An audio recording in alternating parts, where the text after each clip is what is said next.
তৎসৎ হরি ওম তৎসৎ। হে প্রভু কমলালোচন, হে অভয়েশ্বরী, উভয় গ্রহণ করা দাসর সহস্র প্রণাম। তথাস্তু। প্রভু, তোমার আগমনে প্রবৃত্ত করিলে এই বৈকুণ্ঠ ধাম। প্রভু, বাৰু তপোধন, কিবা হেতু আগমন এই বৈকুণ্ঠ ধামে?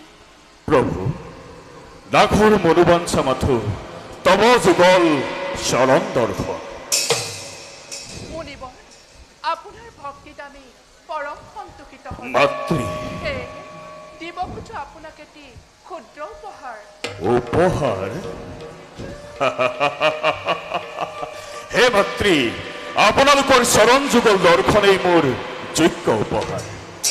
ইয়াৰ বাদে অন্য উপহাৰৰ মোৰ নাই প্ৰয়োজন। তপোধন, মাতৃ, আপুনি হেন মহাজ্ঞানী তপস্বী, নিজে আহি বৈকুণ্ঠত হলহি উপস্থিত। মাতৃ, সেয়ে দিব খোজো আপোনাক দেৱৰো দুৰ্লভ এই ৰুদ্ৰাক্ষ মালাধাৰী। ৰুদ্ৰাক্ষৰ মালা দিয়ক, দিয়ক মাতৃ। বিশ্বরূপেশ ভজশ্রী পদ্মে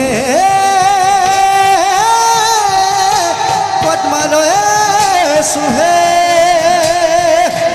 সপিত মহিমা দেবী মহালক্ষ্মী নমস্তুতে।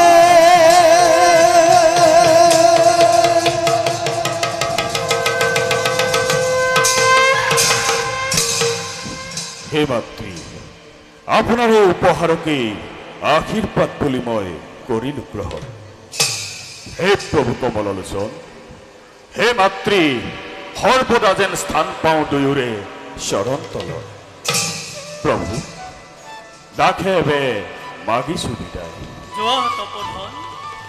হৰি ওম তৎসৎ, হৰি ওম তৎসৎ, হৰি ওম তৎসৎ।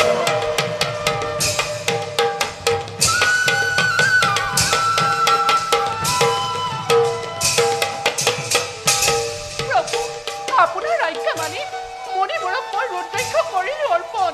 কিন্তু প্ৰভু, ইয়াৰ দ্বাৰা দেৱতাৰ গৰ্ব কিবা দৰে হ'ব খৰ্ব। অধৈৰ্য দহ বাপৰিয়ে প্ৰভু, সময়ত সকলো দেখিবলৈ পাবা। তুমিতো জানাই দুৰ্বাসাৰ ক্ৰোধৰ পৰিণাম। হয় প্ৰভু।